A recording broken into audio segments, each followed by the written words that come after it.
안녕하세요. 오늘도 사연 살롱을 찾아주셔서 감사합니다. 저는 30대 중반의 유부녀예요. 아이는 없고 남편과 둘이 행복하게 잘 살고 있죠. 저희 부부는 딩크족이거든요. 아이를 낳지 않겠다고 선언을 하고 산 지는 8년이 되었네요. 요즘 사람들은 남의 사생활에 그닥 관심이 없어서인지 회사 생활을 하든 친구들 만나든 뭐라고 하는 사람은 크게 없는 편이에요. 아주 어쩌다가 오지랖 넓은 어르신을 만나면 그런 분들만 잔소리를 해댈 뿐이죠. 저는 그럴 때마다 그분들을 완벽하게 퇴치하는 방법을 이미 알고 있어요. 그런 분들은 반드시 저희 엄마 얘기를 하시게 되어 있거든요. 젊은 딸이 애도 안 낳고 이렇게 산다고 하니 엄마가 얼마나 속이 터지겠어. 빨리 애를 낳아서 효도를 해야. 아니에요. 저희 엄마는 제가 딩크족이라 너무 좋으시다는데요. 그게 효도라고요. 제가 이렇게 말하면 거의 모든 어르신들은 할 말을 잃고 잠시 후에는 자리를 피하시곤 했어요. 사실 저희 엄마는 굉장히 자유로운 영혼이셔서 애를 낳든지 말든지 저 마음대로 하라고 하셨어요. 결혼도 육아도 굳이 할 필요 없고 그저 제 자신을 1순위로 두고 살라고 하셨죠. 둘 다 제가 정말 하고 싶으면 하라고요. 결혼은 제가 남편과 함께 딩크족으로 살겠다고 하자 잘 생각했다며 좋아하시기까지 하셨어요. 애 낳아봐야 몸만 상하고 힘만 든다면서요. 물론 엄마는 절 낳아서 키운 건 너무 행복한 일이었다고 강조하셨지만 그것과는 별개로 몸이 많이 힘들어지는 일이라며 육아를 별로 좋게 생각하지 않았습니다. 저는 엄마가 그렇게 말씀하시는 이유를 누구보다도 잘 알고 있어요. 엄마는 결혼 초기에 임신이 잘 되지 않는다고 할머니께 구박을 많이 받으셨거든요. 그러다가 어렵게 낳은 아이가 바로 저였는데 할머니는 몇 년 동안 질질 끌다가 기껏 낳은 게 딸이라며 엄마를 더 많이 구박하셨죠. 출산 후 몸을 풀고 아이를 키우는 것도 힘든데 할머니가 살림까지 엄청나게 시켜대셔서 당시 엄마는 늘 피죽도 못 얻어먹은 듯한 몰골이셨다고 해요. 할머니는 제가 학교에 들어가시기도 전에 돌아가셨는데 엄마는 그때 이후로 마음속에 맺힌 한을 풀듯 자유롭고 진취적으로 사셨답니다. 이후 이혼은 안 하셨지만 엄마랑 아빠는 따로 사시며 서로를 전혀 터치하지 않았고요. 그런 환경에서 자라서인가 저도 어딘가 얽매이지 않는 자유로운 사람이 되었죠. 그런 저희 모녀에게 남편은 최고의 신랑감이었어요. 엄마는 처음 남편을 볼 때부터 아주 마음에 들어하셨죠. 남편은 저랑 취미도 같았고 성향도 비슷했지만 무엇보다도 절 구속하는 사람이 아니거든요.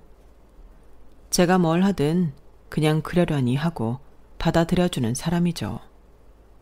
요리나 살림도 반드시 이렇게 해야 한다 같은 게 없었고 제 스타일에 군말 없이 따라줬어요.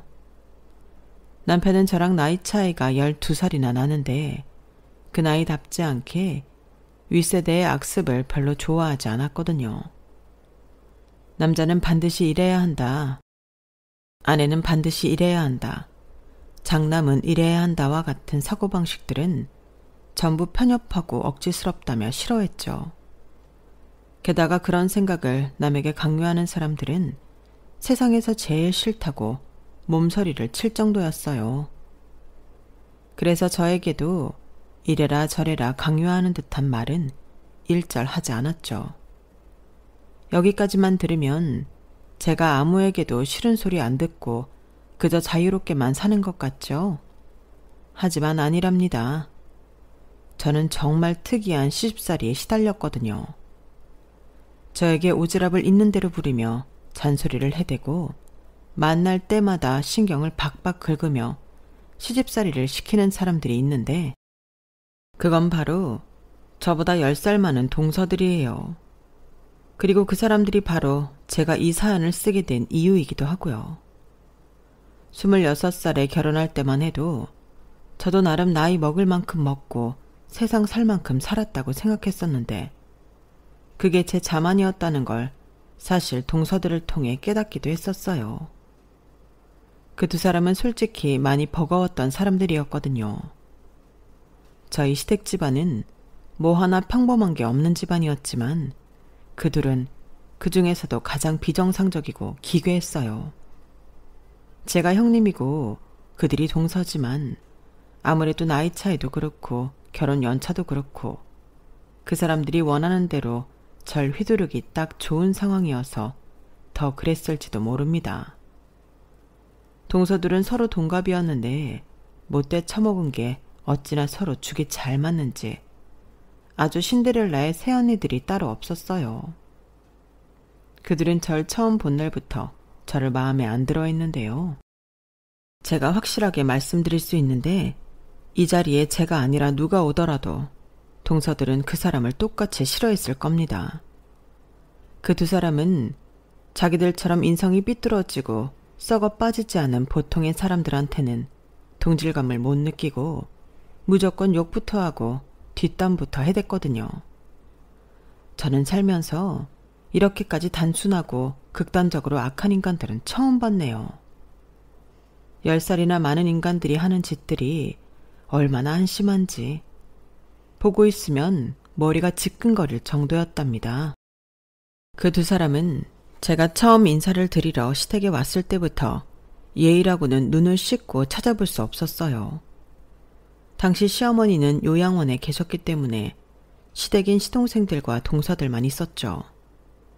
대부분 시댁 식구들한테 인사드리러 갈 때 마주하게 되는 시부모님을 주축으로 다른 가족들을 보는 그런 그림은 애초부터 아니었기 때문에 저는 꽤 긴장이 됐어요.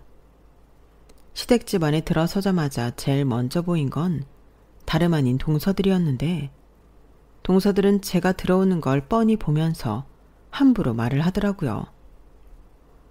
왔다 왔어. 뭐야? 엄청 어리다던데. 뭐 그렇지도 않네.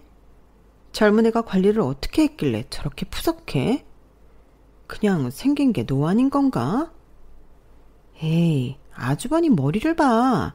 사람들이 이상하게 보기 딱 좋긴 하네. 뭐? 어머, 안녕하세요. 아우, 새로 오신 형님이네. 어서 오세요. 안녕하세요. 아, 형님. 들어오시면서 거기 그 장바구니 좀 이리로 들고 오세요. 아니, 그 옆에 그거. 이리로 가져와요. 사람이 뻔히 현관에 들어선 거 보고서도 대놓고 험담을 하던 동서들은 초면부터 저에게 일을 시켜댔어요. 묘하게 반말을 섞어가면서 말이에요. 동서란 인간들을 가장 처음 접하게 된 게 대놓고 하는 험담이니 그 다음에 무슨 짓을 해도 곱게 보이지 않더군요. 남편에게 시댁 식구들에 대해서 얼추 듣긴 했지만 실제로 만나보니 상상을 초월할 정도로 무개념이라서 조금 당황하기도 했네요. 남편은 그냥 다들 생각이 좀 짧고 말을 가려하지 못한다고만 말했는데 그런 수준이 아니었거든요. 당시엔 저도 낯선 환경에 정신이 없어 얼떨결에 동서가 시키는 대로 장바구니를 들었는데 남편이 곧바로 자기가 가져가서 동서들에게 건네더라고요. 음식 하지 말라니까 왜 써요? 아, 어떻게 안 해요. 새 식구가 들어오는데. 우리 밥 먹고 왔어요. 커피만 타서 내오세요. 애들 부르고요. 그럼 이건 우리끼리 먹어야겠네요. 좀만 기다리세요. 남편들 이제 곧 올 거예요. 과일 좀 사오라고 내보냈는데. 아, 저기 오네요. 그때 시동생 둘이 과일 몇 개를 들고 들어오더군요. 두 사람은 저를 보고 인사하며 절 위아래로 신기하게 훑어보았어요. 역시나 기분이 좋지 않았죠. 남편은 3형제 중 장남이었는데 모든 형제가 한 살씩 차이 나는 연년생이었어요. 시어머니가 1년마다 아들을 한 명씩 낳으셨던 거죠. 그런데 묘하게 두 시동생은 서로는 느낌이 비슷했는데 남편과는 분위기가 달랐어요. 외모는 셋 다 비슷한데 말투나 행동거지에서 풍겨오는 느낌이 딴판이었죠. 두 시동생은 남편에게 대충 인사하며 동서들에게 과일을 넘겨주더군요. 동서들은 빠르게 과일을 손질해 상을 차렸고 저희는 본격적으로 대화를 나누기 시작했습니다. 아니, 너무 놀랐어요. 저희 형이 갑자기 결혼할 사람이 생겼다고 해서. 근데 또 결혼할 사람이 너무 어리다고 하니까 대체 이게 무슨 일인지. 두 사람 어떻게 만난 거예요? 형수, 지금도 늦지 않았어요. 순간 잘못 생각했나 본데 얼른 도망가요. 아니에요. 오빠도 저도 차 좋아하고 피규어 좋아해서 둘이 엄청 잘 놀아요. 처음 만났을 때도 자주 가던 피규어 샵에서 만났었어요.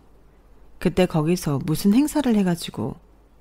형, 아직도 피규어 모아? 아니, 형은 그렇다 쳐도 형수는 무슨 어린 여자가 피규어를, 인형도 아니고 그런 걸 갖고 놀아요? 일본 만화 좋아하나 보네. 네, 저는 오빠가 있어서 어렸을 때부터 오빠랑 그런 만화 많이 보고 자랐거든요. 여자들 중에서도 이런 취미 가진 사람들 많아요. 직업은 뭐예요? 일반적인 사무직은 아닌 것 같고. 자판기 사업하고 있어요. 자판기요? 지하철에 있는 그 자판기? 네, 맞아요. 어머, 여자가 무슨 그런 일을 해요? 그럼 형님이 음료수 막 정리하고 그러는 거예요? 무슨 시정 잡배도 아니고. 뭐라고요? 에이, 그게 무슨 소리야. 직업에 귀천이 어딨다고. 그럼 어차피 자영업자인 거니까 스케줄이 좀 널널하시겠네요. 막 일반 직장인처럼 빡빡하진 않을 거잖아요. 네, 그건 그래요. 아, 그럼 됐어요. 시동생들과 동서들은 시종일관 기분 나쁜 소리들을 섞어가며 대화를 했어요. 말끝마다 여자가 어쩌고 저쩌고 하는 게 신경을 너무나 긁었죠. 말 한마디 한마디가 사람 무시하기로 작정한 사람들처럼 그렇고 제가 나이가 어리다고 거의 하대하듯 대했어요. 남편도 기분이 나빴는지 표정이 좋지 않더라고요. 나중에 남편이 시동생들을 따로 불러 담배를 피러 나가면서 한 소리 했는지 그 이후로는 좀 점잖아지긴 했지만 시동생들의 첫 인상은 동서들만큼이나 최악이었어요. 제가 그나마 화를 내지 않고 넘어갈 수 있었던 건 남편이 먼저 저에게 사과를 하고 다음부터 제대로 교통정리를 하겠다고 약속했기 때문이었지. 남편의 그 말이 아니었다면 심각하게 결혼을 다시 고려해 봤을 거예요. 얼마 뒤 저희 부부는 저희 집에도 인사를 드리고 시어머니께는 가장 마지막으로 인사를 드리러 가게 되었습니다. 사실 속으로 왜 시어머니를 가장 마지막에 찾아뵙는지 궁금했는데 요양원에 가보니 상태가 심각하시다는 걸 알 수 있었어요. 시어머니는 눈도 잘 안 보이시고 귀도 잘 안 들리셔서 의사소통이 조금 힘든 상태셨죠. 시부모님은 저희가 결혼하기 6년 전에 큰 사고를 당하셨는데 그 사고로 시아버지는 돌아가시고 시어머니는 머리를 크게 다치셨다고 해요. 이후로 요양원에서 지내면서 가끔씩 남편이 인사를 드리러 온다고 했어요. 나중에 알게 된 사실인데 시아버지 장례 비용부터 시어머니 치료비, 요양원비까지 모든 비용은 남편이 혼자서 감당했다고 하더군요. 시동생들과 동서들은 시어머니가 요양원에 오신 뒤로 단 한 번도 찾아뵙지 않았다고요. 당신은 그런 내용은 몰랐으니 그저 안타까운 마음으로 시어머니께 인사만 드리러 왔고 순조롭게 시까지 올리게 되었죠.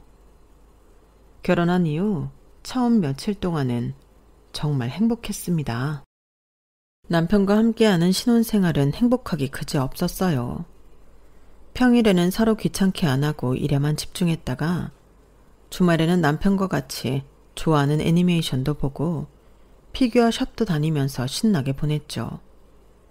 취미와 취향이 같은 사람을 만난다는 게 얼마나 행복한 일인지 몰라요. 저희는 나이 차이가 무색할 만큼 서로 친구처럼 편하고 즐거운 신혼생활을 만끽하고 있었죠. 하지만 아무 생각 없이 행복만 하던 시간은 생각보다 너무 빨리 끝이 나버렸어요.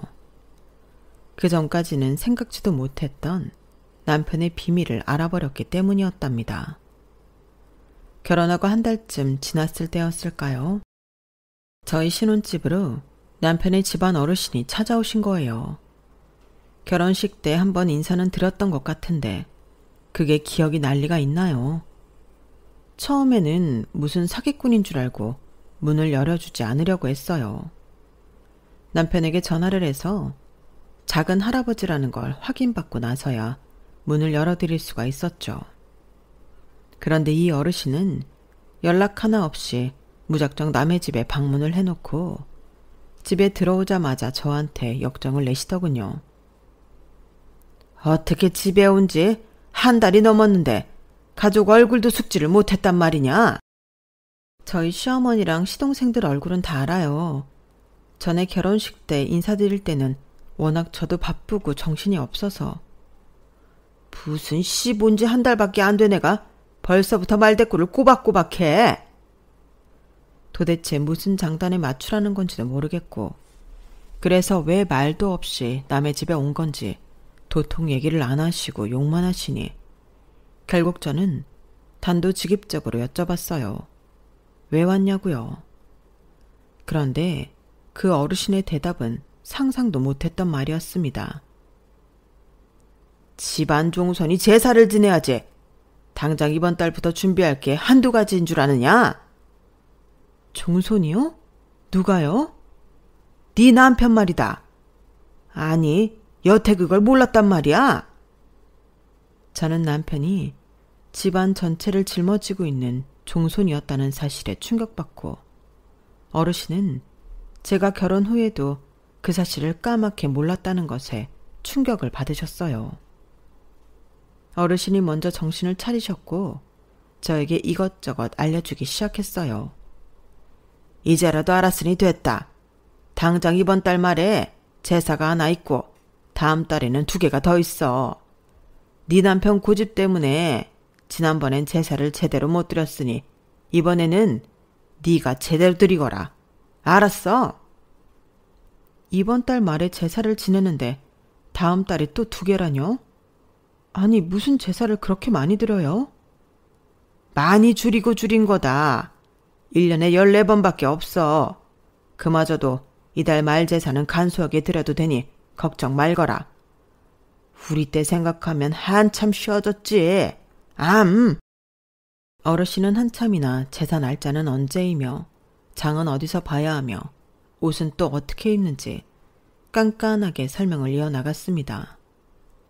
저는 그 내용이 하나도 귀에 들려오지도 않고 말을 어떻게든 끊으려는데 그때 집으로 남편이 들어왔어요.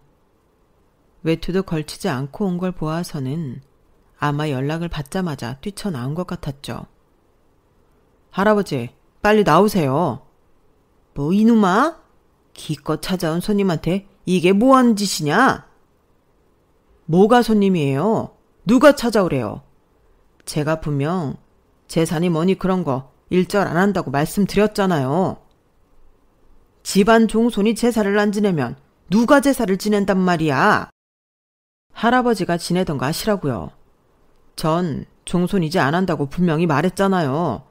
그게 벌써 몇 년 전인데 왜 갑자기 또 이러시는 거예요? 제 아내는 저보다 더 안 했으면 안 했지. 이런다고 흔들릴 사람 아니에요. 이런 고얀? 그게 네 의무야. 네가 우리 가문의 일원이라면 해야 하는 거라고. 다 각자 자기 맡은. 그럼 그 집안 호적에서 파버리시던가요. 뭐야? 돌아가셔서 절 호적에서 파버리든 어쩌든 마음대로 하시고 일단 나오세요. 빨리. 빨리요. 남편은 기가 막혀서 소리도 제대로 못 지르는 어르신을 기어코 집 밖, 아니 현관 밖까지 데리고 가서 2번 다시 찾아오지 말라며 보냈어요. 돌아온 남편은 굉장히 난처한 얼굴로 저에게 자초지종을 털어놓았는데요. 미안해 여보. 사실 나 종손 맞아. 어려서부터 집안 종손이라고 다들 나한테 이래라 저래라 엄청 말도 많았고, 우리 아버지한테도 무슨 일만 터지면 전부 떠넘기게 바빴어. 무조건 무슨 일이건 아버지가 다 책임지게 하고. 종손이면 권력자 같은 거 아니야? 무슨 가족들이 일부리듯이. 대체 뭘 강요했다는 거야? 본인들 이사를 가건 자식들이 새학교를 들어가건 유학을 보내고, 하여튼 무슨 일이 있다 하면 돈 뜯어가는 건 기본이야. 그러면서 명절 때마다 우리 집이 무슨 무료 급식소라도 되는 양 거지떼처럼 몰려오고, 막말로 사돈의 팔촌까지 전부 당연하다는 듯이 빈손으로 와서 손님 행세하다가 집에 갈 때는 남은 음식이며 우리 형제 장난감까지 조카 손에 쥐어주고 가버리곤 했지.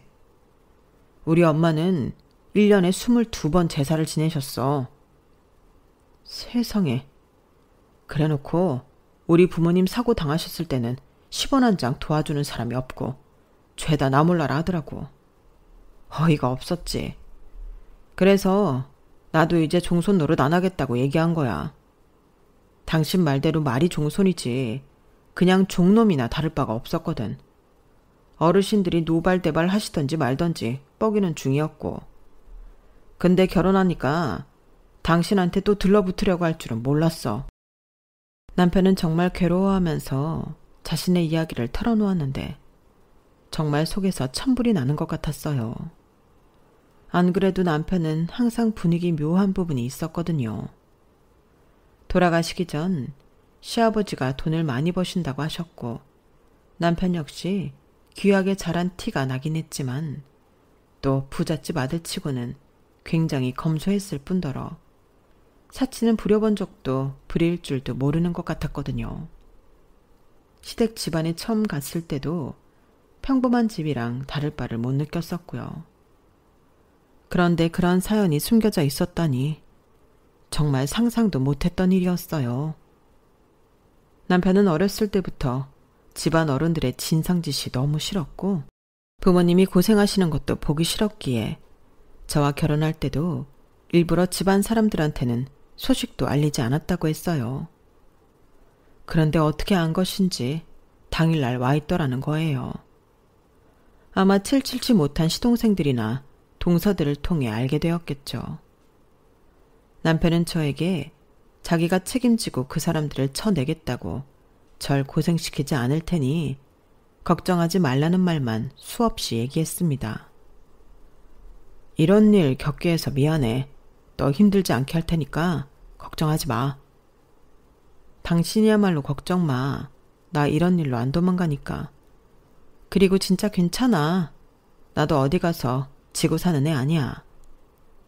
저는 남편에게 걱정 말라며 오히려 남편을 위로해 주었어요. 조금 놀라긴 했지만 남편이 원해서 생긴 일도 아닌데다가 남편 역시 진상짓을 하는 가족들에게 자기를 호적에서 파내라는 말을 할 정도로 치를 떨고 있는데 제가 거기서 뭐라고 말을 하겠어요. 게다가 남편은 만약 누가 찾아와서 괴롭히면 제 멋대로 반항해도 좋고 귀찮으면 자기를 부르라는 말까지 해주었어요. 그래서 저는 남편을 믿고 누구라도 절 건드리면 참지 않을 생각이었죠. 누구든지 저에게 종갓집 며느리 역할 어쩌고 하는 순간 네가 그동안 내 남편 괴롭혔던 사람이구나 하며 아주 제대로 싸울 생각이었습니다. 그런데 그게 제 동서들일 줄은 저도 남편도 상상도 못했던 일이었어요. 어르신이 그렇게 가시고 이틀 뒤 금요일 저녁이었어요. 몸이 좀 좋지 않아서 일찍 퇴근해서 집에 있는데 초인종이 마구 울리는 겁니다. 저는 남편이 저희가 좋아하는 맛집에서 순대 곱창 볶음을 포장해 오겠다고 해서 기다리고 있었기에 남편이 뭘 너무 많이 사와서 손이 모자란가 싶었어요. 그래서 후다닥 문을 열어주었는데 글쎄 동서 둘이 와 있지 않겠어요? 너무나 뜬금없이 와 있길래 왜 왔냐고 물어봤는데 동서들은 대답도 않고 집 안으로 득달같이 밀고 들어오더군요. 다들 이 시간에 무슨 일이에요? 아니 형님, 제사 안 지낼 거예요? 네? 작은 할아버지께서 다녀가셨다면서요. 근데 제사 안 지낸다고 하셨어요? 아니, 몇백 년 동안 이어져 온 전통을 무시하면 어떡해? 특히나 이번에 우리 딸 예고 시험 볼 건데 말이야. 이럴 때일수록 조상님한테 잘해야지. 아무리 배움이 짧다고 해도 말이야. 이런 건 어른들이 말씀하시면 그냥 내 할 일이지. 자기 고집 부린다고 되는 일이 아니에요. 제사도 안 지내려면 집안 종손이랑 결혼하지 말았어야지. 안 그래? 우리 아주버님이 괜히 잘 나가시는 줄 알았어요? 은행원 시기나 되기까지 시부모님들이 얼마나 조상님께 잘했는데. 으이그. 이번에 우리 딸 시험 보기 전까지는 특히나 신경 써야 돼요. 알았죠? 내 딸도 아닌데 내가 왜? 그놈의 제사인지 뭔지는 그렇게 간절한 동서가 직접 해. 뭐라고 했어요 지금? 자꾸 둘이 반말을 찍찍 해대면서 저를 은근히 무시하길래 저도 그냥 이판사판으로 말을 놔버렸어요. 야밤에 남의 집에 쌍으로 쳐들어온 이유가 자기 자식 잘 되길 저보고 대신 빌어달라는 말도 안 되는 신보길래 더 들을 것도 없겠다 싶었거든요. 동서들은 꼭 멍청한 두꺼비들처럼 저를 보면서 말을 더듬더라고요. 지금 무슨 소리를? 뭐라고? 그럼 동서가 하라고. 내가 예고 가는 것도 아닌데 왜 내가 제사를 지내야 돼? 당연히 형님만 할 수 있는 거예요. 형님이 종손의 아내잖아요. 아닌데? 우린 그런 거 안 한다고 했어. 이봐요 형님. 어리다고 좀 좋게 봐주고 넘어가라고 했건만. 이봐 동서. 나보다 나이도 많다 그래서 예우 좀 해줄까 했건만. 지금 다 늦은 저녁에 남의 집에 말도 없이 쳐들어와서 뭐하는 짓이야? 동서들 말대로 제사 지내는 게 나만 할 수 있는 거라면 지금 나한테 이딴 식으로 해도 되는 거야? 뭐라고요? 종손 취급해서 제사 지내게 시킬 거면 제대로 종손 대우를 하든가. 이딴 식으로 경없게 굴 거면 종손 취급도 하지 말든가. 힘든 건 힘든 거대로 시키고 태도는 제멋대로고. 동서들이야말로 뭐 하자는 거야? 내가 제사를 지내길 바란다면 제대로 예의 갖춰서 부탁을 하든가. 아님 나가. 무슨 그딴 소리를 반말 찍찍하면서 강요해 싸가지 없이. 동서들은 얼굴이 시뻘개져서 날 노려봤어요. 그런데 정작 세게 나가니 아무 말도 못하더군요. 딸애가 예중 시험을 본다는 동서는 곧 얼굴이 펑 하고 터져버릴 것 같았어요. 그때 마침 남편 퇴근하고 돌아왔어요.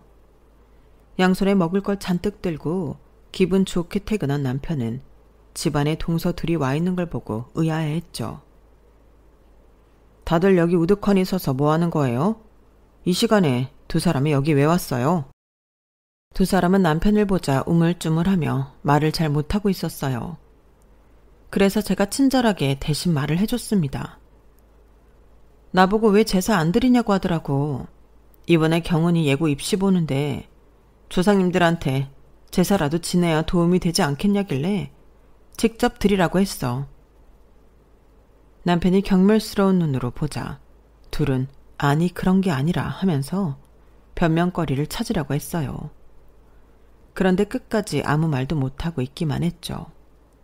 하도 얼토당토 않은 짓거리를 하니까 적당한 변명거리도 못 찾는 것 같더라고요. 남편은 두 사람 말은 듣고 싶지 않으니 둘 다 당장 나가라고 했습니다. 동서들은 마치 그 말을 기다렸다는 듯이 후다닥 나가더군요. 이후 남편은 당장 시동생들한테 전화해서 엄청나게 화를 냈어요.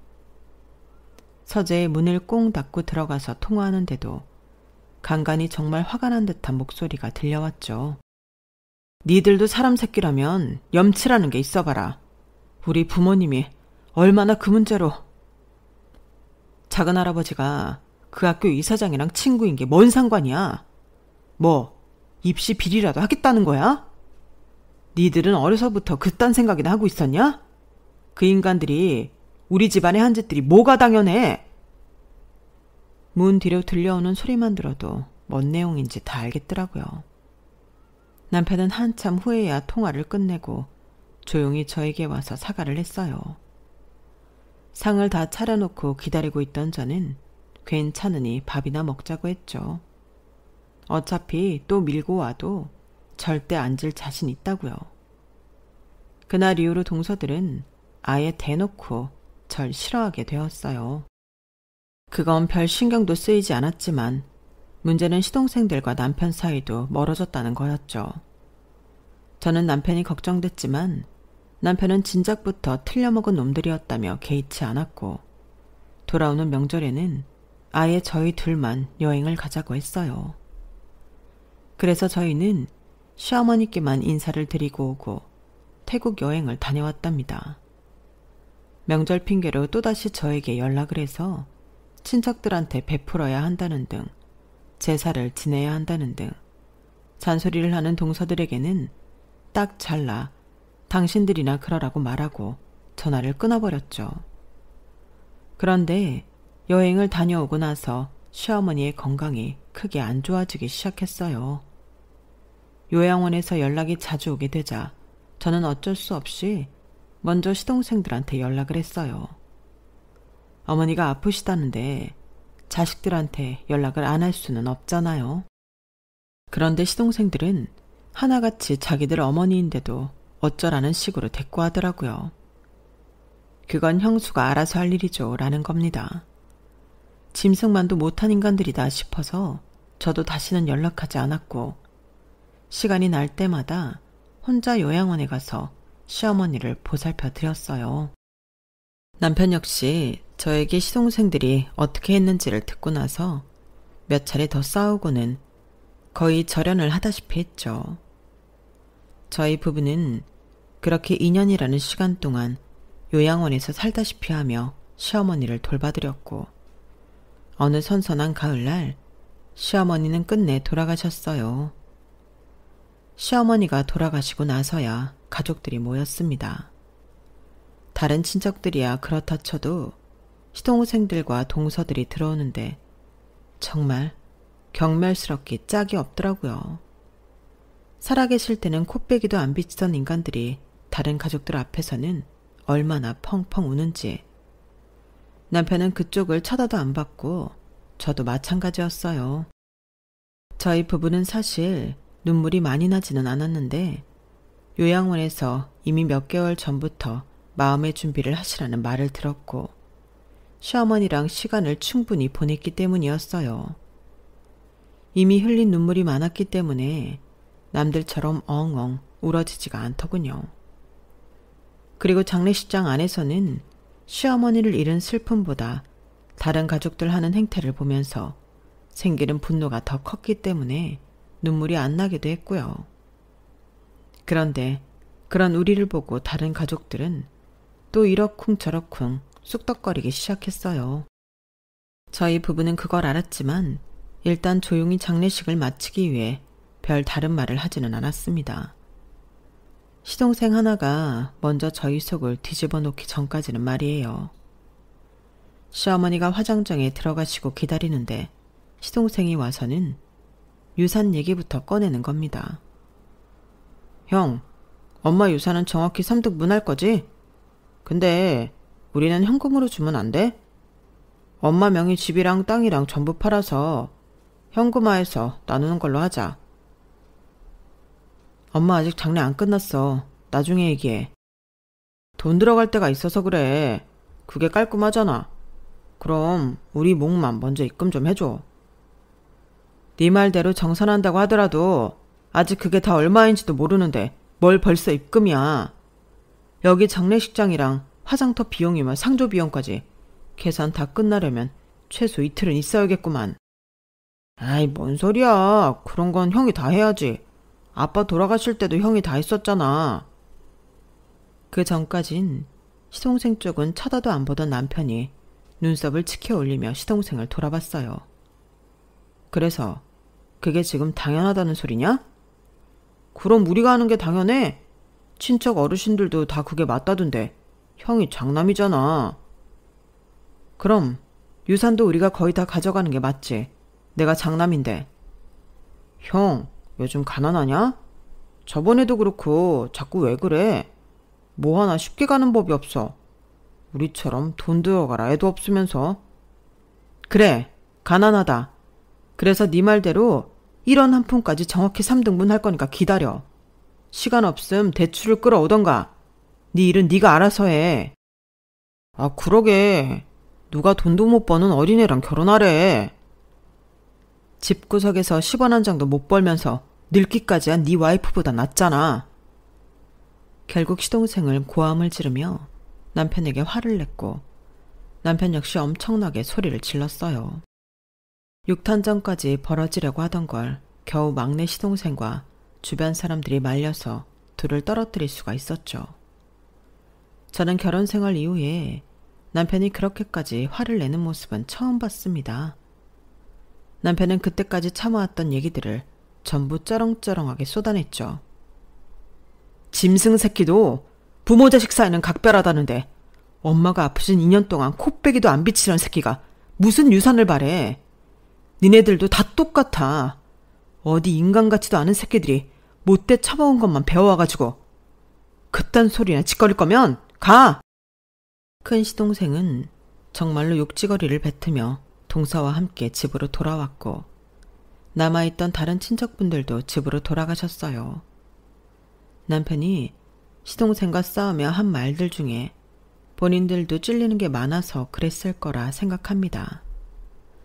남은 장례는 저와 남편, 막내 시동생 부부만 치르게 되었고 남편은 정말로 유산으로 정산할 거 다 정산하고 남은 금액을 정확히 3등분했어요. 그리고 저희들은 정말 말 그대로 남보다도 못한 사이가 됐습니다. 솔직히 연락을 안 하고 지내니까 훨씬 살기 편한 건 사실이었어요. 자기네 아들, 딸 대학에 들어갔네, 고등학교에 들어갔네 어쩌고 하면서 은근히 돈 좀 붙여달라는 티를 내던 동서들의 연락도 완전히 뚝 끊기게 되니까 저희의 삶에만 집중을 할 수가 있어 좋더라고요. 젊은 과장이었던 남편은 젊은 차장이 되었고 이례적으로 이른 승진에 직장 내 유망주로 주목을 받았답니다. 저는 그 사이 사업을 조금 확장했죠. 저는 인형 뽑기 사업을 시작해 번화가를 위주로 거래를 시작했어요. 주로 노래방이나 오락실이었죠. 원래 자판기 놓던 곳 옆에 인형 뽑기만 하나 더 놓으면 되니까 사업 확장이 그리 어렵지 않았고 수익은 2배로 늘어나게 되었어요. 원래도 월 700~800은 벌다가 거의 1,500만 원 가까운 월급을 받게 되니 돈이 굉장히 많이 쌓이더군요. 저희 부부는 더 좋은 집으로 이사를 갈 수 있었고 결혼 7년 차가 되어도 여전히 아이는 없었죠. 대신 우연한 기회에 알게 된 유기묘를 입양해 키우게 되었답니다.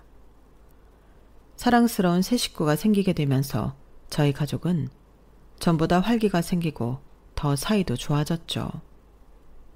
그러던 어느 날 평소처럼 번화가에 트럭을 몰고 가서 일하는데 어디서 많이 본 듯한 젊은 애가 저에게 말을 거는 겁니다. 저를 부르길래 한참 얼굴을 보고서야 그 아이가 첫째 조카인 경은인 줄 알았어요. 예고를 떨어졌다는 얘기를 마지막으로 어떻게 사는지 몰랐는데 그새 성인이 됐다고 화장에 빨간 머리에 아주 난리도 아니더라고요. 어색하게 인사를 받으니 대뜸 가방에서 청첩장을 꺼내주며 자기가 결혼하게 됐으니 꼭 오라는 겁니다. 그러거든 제가 뭐라고 대꾸하기도 전에 자기 친구들이랑 가버렸죠. 엄마나 딸이나 지 말밖에 할 줄 모르는 건 똑같더라고요. 어쨌든 그날 집에서 남편에게 낮에 있었던 일을 얘기하며 어떻게 할까 고민을 했어요. 저희는 축의금만 계좌로 보내주고 굳이 결혼식은 가지 말자고 결론을 내렸죠. 그런데 바로 다음날 동서한테 전화가 오더라고요. 언제나처럼 기분 나쁘게 말이에요. 형님도 오셔야지. 조카가 결혼한다는데. 그것도 돈 잘 버는 집안에 시집가는데 말이야. 사람들 많이 오시는 자리니까 트럭 같은 거 몰고 오지 말고 얌전히만 입고 와요. 계좌로 축의금 보낼게. 경훈이랑 뭐 그렇게 연락하고 지내지도 않았는데 굳이 갈 필요 없잖아. 돈만 띡 보내면 저희가 뭐가 돼요. 와서 밥 먹고 가요. 이런 기회에 형님도 호텔 코스 요리 좀 먹어보고 그러는 거지. 안 그래? 전화로 목소리만 들었는데도 벌써 자기 딸 부잣집에 시집 간다고 자랑하고 싶어서 안달난 게 눈에 훤히 보였어요. 동서의 그 꼴은 보기 싫었지만 그래도 조카는 잘못이 없으니 잠깐 들렀다 오기로 했죠. 어차피 그 주 주말에 일정도 없었기에 저희 부부는 조카 결혼식에 갔습니다.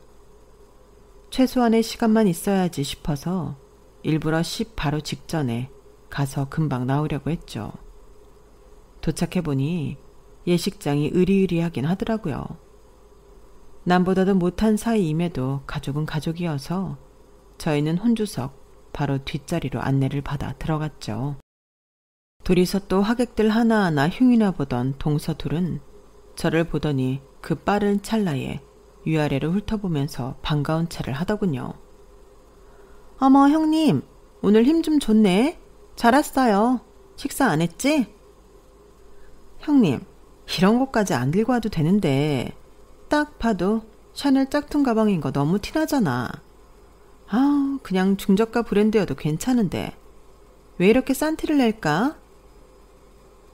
여기 앉아? 요 안쪽에 앉으시면 돼. 여기. 자리에 안내를 하던 막내 동서는 갑자기 헉 소리를 내며 입을 틀어 막았어요. 큰 동서 역시 그런 막내 동서의 시선을 의아하게 따라가다가 표정이 한 번에 굳어버렸죠. 막내 동서는 떨리는 목소리로 저한테 물었습니다. 형님, 그거 포르쉐 키예요? 형님 차야? 내 개인 차야. 참나. 아니 무슨 그렇게까지 해? 형님 트럭 타고 다니는 거 뻔히 아는데 포르쉐는 또 어디서? 그건 업무용이고 말했잖아. 이건 개인차라고. 내가 언제 트럭만 있다고 했어? 동서들이 의심과 놀라움이 가득한 눈빛으로 절 보는 사이 식이 시작되었고 대화는 거기서 끝이 났어요. 다행히 식과 식사가 동시에 진행되어서 저희 부부는 괜히 식이 끝나고 포르쉐가 어쩌고 피곤한 대화를 하기 싫어 얼추 식이 끝날 때쯤에 자리를 나와버렸습니다. 어쩐지 그래놓고도 연락이 올 것 같더니 아니나 다를까 식이 끝나자마자 불이 나게 동서에게서 연락이 오더군요. 형님, 그냥 가시면 어떡해요. 인사도 마저 안 하고. 우리가 더 볼 게 뭐가 있겠어. 잘 보고 왔어. 축하하고. 아니 잠깐만, 끊지 말아요. 근데 형님, 어떻게 포르쉐식이나 타고 다니면서 축의금을 이렇게밖에 안 할 수가 있어? 좀 너무한 거 아니야? 둘 다 100만 원씩 200을 보냈는데 대체 뭐가 부족하다는 거야? 아니 100만 원이 뭐냐고 100만 원이. 둘이 500씩은 보내줘야지. 누가 남의 딸 축의금으로 돈 1000만 원을 보낸다는 거야. 아우 형님, 그랬지 좀 말고 좀. 무슨 돈 맡겨놓은 사람처럼 억지 땡깡을 부리더니 큰동서는 저한테 자초지종을 설명하기 시작했어요. 덜덜 떨리는 목소리로 횡설수설 말하는데 요지는 딸내미 시집 보내느라 대출을 꼈으니 후리더러 갚아달라는 거였습니다. 어차피 저희 부부는 애가 없어서 돈 쓸 데도 없으니 그래도 되지 않냐면서요. 옆에서 듣고 있던 남편이 제 핸드폰을 뺏어가서 헛소리하지 말라면서 전화를 끊어버렸는데 돈에 눈이 먼 이 인간들은 다음 날부터 저희 집으로 계속 찾아오기 시작하더군요. 상식적으로 너무나 이해가 안 가죠. 거지근성으로 똘똘 뭉친 사람들이 돈 냄새를 맡으면 어떻게 되는지 저는 그 사람들을 보고 제대로 배웠네요. 큰 시동생과 동서는 말 그대로 막무가내로 집 앞에서 땡깡을 부리기 시작했어요. 아예 돗자리 펴고 앉아서 몇 날 며칠 동안 자리를 지키면서요. 화가 난 남편은 주거 침입으로 신고해서 경찰을 불러 그 두 사람을 쫓아냈고 소음으로 인한 정신적 피해 보상까지 청구해버렸어요. 이름에 빨간 줄이 생기게 되니 동서 부부는 그제서야 미안하다고 벌벌 떨며 사과하더라고요. 저희는 두 번 다시 저희 가족에게 연락하지 않겠다는 각서를 받아내고 나서야 합의를 해주었고 그 덕분에 그때 이후로 3년 정도가 흐른 지금까지도 그 인간들에게 연락이 오고 있진 않습니다. 드디어 남편이 그 지긋지긋한 집안과 절연하는데 성공한 것 같네요. 최근 주변 친구들이 하나 둘씩 결혼하고 애도 낳으며 되도 않는 시댁 때문에 괴로워하는 일이 잦아지면서 저도 제 이야기를 남에게 털어놓고 싶더라고요.